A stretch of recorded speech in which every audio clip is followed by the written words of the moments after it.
ایک گھنے جنگل میں ایک بڑا اور نیک دل ہاتھی رہتا تھا جس کا نام جمبو تھا۔ جمبو بہت طاقتور تھا لیکن وہ کبھی بھی اپنی طاقت کا غلط استعمال نہیں کرتا تھا۔ جنگل کے تمام جانور اس کو پسند کرتے تھے کیونکہ وہ ہمیشہ سب کی مدد کے لیے تیار رہتا تھا۔ ایک دن جنگل میں سخت قحط پڑا اور پانی کی کمی ہو گئی، دریا سوکھ گئے اور تالاب خالی ہو گئے۔ جنگل کے جانور بہت پریشان تھے کیونکہ ان کے پاس پانی نہیں تھا۔ ہر کوئی ہاتھی کے پاس آیا اور اس سے مدد کی درخواست کی۔ جمبو نے سوچا کہ اسے کچھ کرنا چاہیے۔ اس نے اپنا بڑا سونڈ استعمال کر کے زمین کو کھودنا شروع کیا تاکہ وہ ایک نیا تالاب بنا سکے۔ وہ دن رات محنت کر رہا تھا اور دوسرے جانور بھی اس کی مدد کرنے لگے۔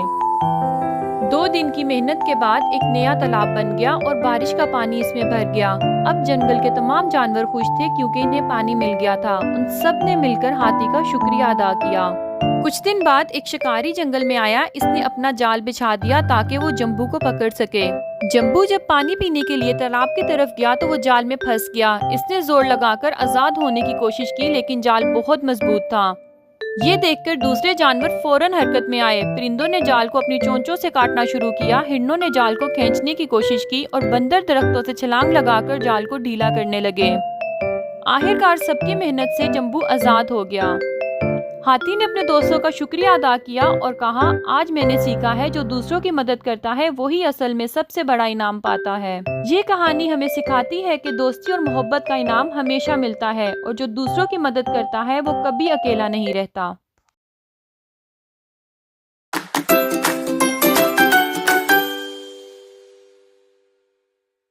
ایک جنگل میں ایک چلاک اور مکار بھیڑیا رہتا تھا جس کا نام بورا تھا۔ بورا اپنی مکاری کے لیے مشہور تھا اور وہ ہمیشہ کسی نہ کسی جانور کو دھوکہ دے کر شکار کرتا اور اپنے پیٹ کی آگ بجھاتا تھا۔ جنگل کے سب جانور اس سے خوفزدہ تھے اور کوشش کرتے تھے کہ اس کے جال میں نہ پھنسے۔ ایک دن بورا نے ایک چلاکی بھرا منصوبہ بنایا۔ اس نے جنگل کے وسط میں ایک جھاڑی کے پیچھے چھپ کر ایک بکری کی آواز نکالی جیسے کہ وہ مدد کے لیے پکار رہی ہو، اور قریب ہی ایک ہرن یہ آواز سن کر رک گیا۔ ہرن کو لگا کہ کوئی بیچاری بکری مشکل میں ہے اور وہ جلدی ہی اس آواز کی سمت بھاگا تاکہ وہ اس کی مدد کر سکے۔ جیسے ہی ہرن جھاڑی کے قریب پہنچا، بورا نے اس پر جپٹنے کی کوشش کی لیکن ہرن تیز تھا، وہ فوراً بھاگ گیا۔ بورا کو اس دن ناکامی کا سامنا کرنا پڑا لیکن وہ اپنی چالاکیوں سے باز نہ آیا۔ کچھ دن بعد اس بھیڑیے نے پھر سے اپنی مکاری کی ایک ترکیب آزمائی۔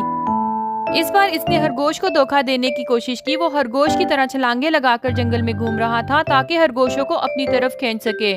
جیسے ہی خرگوش بورا کو دیکھتے وہ سمجھ جاتے کہ یہ کوئی دھوکہ ہے اور فوراً اپنے بلوں میں چھپ جاتے۔ بھیڑیے کو غصہ آنے لگا کہ اس کی چالاکیاں کام نہیں کر رہی اور وہ بھی زیادہ مکاری سے جانور کو پھنسانے کی کوشش کرتا لیکن ہر بار ناکامی کا سامنا کرنا پڑتا۔ ایک دن بھیڑیے نے ایک بڑی ترکیب سوچی۔ اس نے ایک جگہ پر گھڑا کھودا اور اس پر سوکھے پتوں کا ڈھیر ڈال دیا تاکہ کوئی جانور وہاں گرے اور وہ اسے آسانی سے شکار کر سکے۔ خود وہ گھڑے کے قریب چھپ گیا اور انتظار کرنے لگا لیکن قسمت کو کچھ اور ہی منظور تھا۔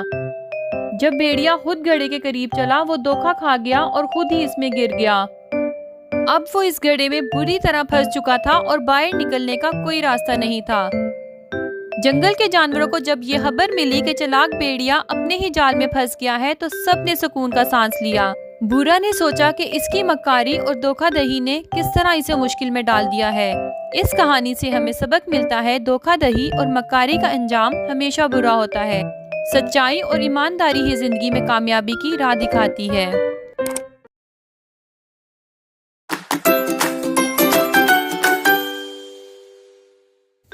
ایک دفعہ کا ذکر ہے، ایک جنگل میں ایک بندر رہتا تھا۔ اس کا نام منگو تھا۔ وہ بہت شرارتی تھا اور ہمیشہ دوسروں کا کھانا چھین لیتا تھا۔ جنگل کے تمام جانور اس سے تنگ تھے کیونکہ وہ کبھی بھی کسی کا بھی کھانا کھا لیتا تھا، چاہے کوئی کتنا ہی بھوکا کیوں نہ ہو۔ ایک دن منگو نے ہاتھی کے پاس ایک بڑا سیب دیکھا۔ بندر کے منہ میں پانی آ گیا اور وہ ہاتھی کے پاس گیا اور سیب چھین کر درخت پر چڑھ گیا اور درخت پر چڑھ کر سیب کھانے لگا۔ اسی دن دوپہر میں منگو نے خرگوش کی بھی گاجر چھین لی اور شام میں ایک پرندے کا بھی دانہ چرا لیا۔ منگو کے پاس سارا دن کھانے کے لیے بہت کچھ تھا لیکن اس کی لالچ میں حد سے زیادہ اضافہ ہوتا گیا۔ اگلے دن جنگل کے تمام جانوروں نے فیصلہ کیا کہ وہ منگو کو سبق سکھائیں گے، اس لیے سب نے اپنا اپنا کھانا چھپا لیا۔ جب منگو آیا، اس کو کہیں بھی کچھ کھانے کو نہ ملا۔ منگو نے سوچا آج کا دن ہی برا ہے، لیکن اگلے دن اس کو کچھ کھانے کو نہ ملا۔ وہ بھوکا اور خود کو کمزور محسوس کرنے لگا۔ اس وقت اس کو اپنی لالچ کا احساس ہوا۔ وہ سوچنے لگا کہ کاش اس نے دوسروں کا کھانا نہ چھینا ہوتا۔ آخر کار منگو نے جانوروں سے معافی مانگی اور وعدہ کیا کہ اب وہ آئندہ کبھی لالچ نہیں کرے گا اور نہ ہی کسی کا کھانا چھینے گا۔ جانوروں نے اسے معاف کر دیا اور کھانا کھانے کو دیا۔